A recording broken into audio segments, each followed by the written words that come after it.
This little explanation with Mr. Knightley gave Emma considerable pleasure. It was one of the agreeable recollections of the ball, which she walked about the lawn the next morning to enjoy. She was extremely glad that they had come to so good an understanding respecting the Eltons, and that their opinions of both husband and wife were so much alike, and his praise of Harriet, his concession in her favor, was peculiarly gratifying. The impertinence of the Eltons, which for a few minutes had threatened to ruin the rest of her evening, had been the occasion of some of its highest satisfactions, and she looked forward to another happy result, the cure of Harriet's infatuation. From Harriet's manner of speaking of the circumstance before they quitted the ballroom, she had strong hopes. It seemed as if her eyes were suddenly opened, and she were enabled to see that Mr. Elton was not the superior creature she had believed him. The fever was over, and Emma could harbor little fear of the pulse being quickened again by injurious courtesy. She depended on the evil feelings of the Eltons for supplying all the discipline of pointed neglect that could be farther requisite. Harriet rational, Frank Churchill not too much in love, and Mr. Knightley not wanting to quarrel with her, how very happy a summer must be before her.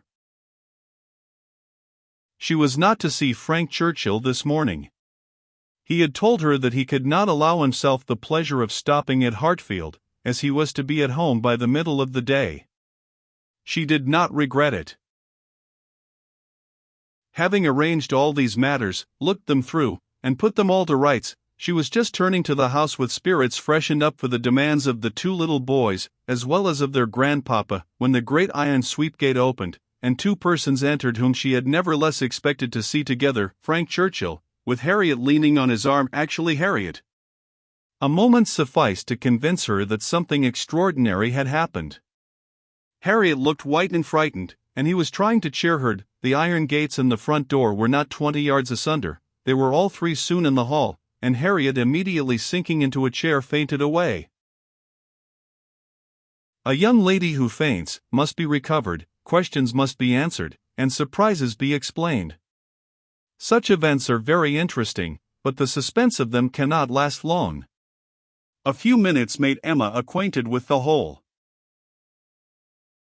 Miss Smith and Miss Bickerton, another parlor boarder at Mrs. Goddard's, who had been also at the ball, had walked out together, and taken a road, the Richmond Road, which, though apparently public enough for safety, had led them into alarmed, about half a mile beyond Highbury. Making a sudden turn, and deeply shaded by elms on each side, it became for a considerable stretch very retired, and when the young ladies had advanced some way into it, they had suddenly perceived at a small distance, before them, on a broader patch of greensward by the side, a party of gypsies. A child on the watch came towards them to beg, and Miss Bickerton, excessively frightened, gave a great scream, and calling on Harriet to follow her, ran up a steep bank, cleared a slight hedge at the top, and made the best of her way by a short cut back to Highbury. But poor Harriet could not follow. She had suffered very much from cramp after dancing, and her first attempt to mount the bank brought on such a return of it as made her absolutely powerless, and in this state, and exceedingly terrified, she had been obliged to remain. How the trampers might have behaved, had the young ladies been more courageous, must be doubtful, but such an invitation for attack could not be resisted, and Harriet was soon assailed by half a dozen children, headed by a stout woman and a great boy, all clamorous, and impertinent in look, though not absolutely in word. More and more frightened, she immediately promised them money, and taking out her purse, gave them a shilling, and begged them not to want more, or to use her ill. She was then able to walk, though but slowly, and was moving away, but her terror and her purse were too tempting, and she was followed, or rather surrounded, by the whole gang, demanding more. In this state Frank Churchill had found her, she trembling and conditioning, they loud and insolent.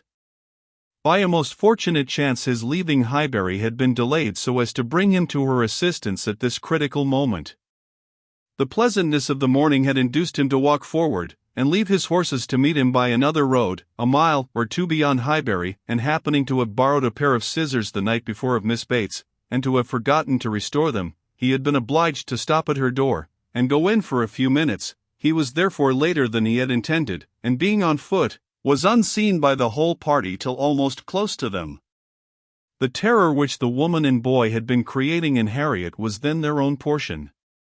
He had left them completely frightened, and Harriet eagerly clinging to him, and hardly able to speak, had just strength enough to reach Hartfield, before her spirits were quite overcome. It was his idea to bring her to Hartfield, he had thought of no other place. This was the amount of the whole story, of his communication and of Harriet's. As soon as she had recovered her senses and speech, he dared not stay longer than to see her well. These several delays left him not another minute to lose, and Emma engaging to give assurance of her safety to Mrs. Goddard, and notice of there being such a set of people in the neighborhood to Mr. Knightley, he set off, with all the grateful blessings that she could utter for her friend and herself. Such an adventure as this, a fine young man and a lovely young woman thrown together in such a way, could hardly fail of suggesting certain ideas to the coldest heart and the steadiest brain. So Emma thought, at least. Could a linguist, could a grammarian, could even a mathematician have seen what she did, have witnessed their appearance together, and heard their history of it, without feeling that circumstances had been at work to make them peculiarly interesting to each other, how much more must an imaginist, like herself, be on fire with speculation and foresight, especially with such a groundwork of anticipation as her mind had already made. It was a very extraordinary thing. Nothing of the sort had ever occurred before to any young ladies in the place, within her memory, no rencontre, no alarm of the kind, and now it had happened to the very person, and at the very hour, when the other very person was chancing to pass by to rescue her. It certainly was very extraordinary, and knowing, as she did, the favorable state of mind of each at this period, it struck her the more. He was wishing to get the better of his attachment to herself, she just recovering from her mania for Mr. Elton. It seemed as if everything united to promise the most interesting consequences. It was not possible that the occurrence should not be strongly recommending each to the other. In the few minutes' conversation which she had yet had with him, while Harriet had been partially insensible, he had spoken of her terror, her naivete, her fervor as she seized and clung to his arm, with a sensibility amused and delighted, and just at last, after Harriet's own account had been given, he had expressed his indignation at the abominable folly of Miss Bickerton in the warmest terms. Everything was to take its natural course, however, neither impelled nor assisted. She would not stir a step, nor drop a hint. No, she had had enough of interference. There could be no harm in a scheme, a mere passive scheme. It was no more than a wish. Beyond it she would on no account proceed.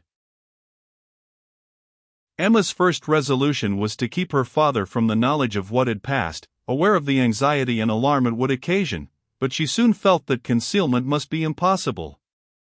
Within half an hour it was known all over Highbury. It was the very event to engage those who talk most, the young and the low, and all the youth and servants in the place were soon in the happiness of frightful news.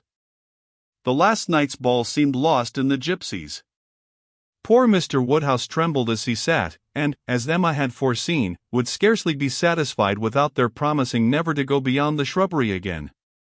It was some comfort to him that many inquiries after himself and Miss Woodhouse, for his neighbors knew that he loved to be inquired after, as well as Miss Smith, were coming in during the rest of the day, and he had the pleasure of returning for answer, that they were all very indifferent, which, though not exactly true, for she was perfectly well, and Harriet not much otherwise, Emma would not interfere with.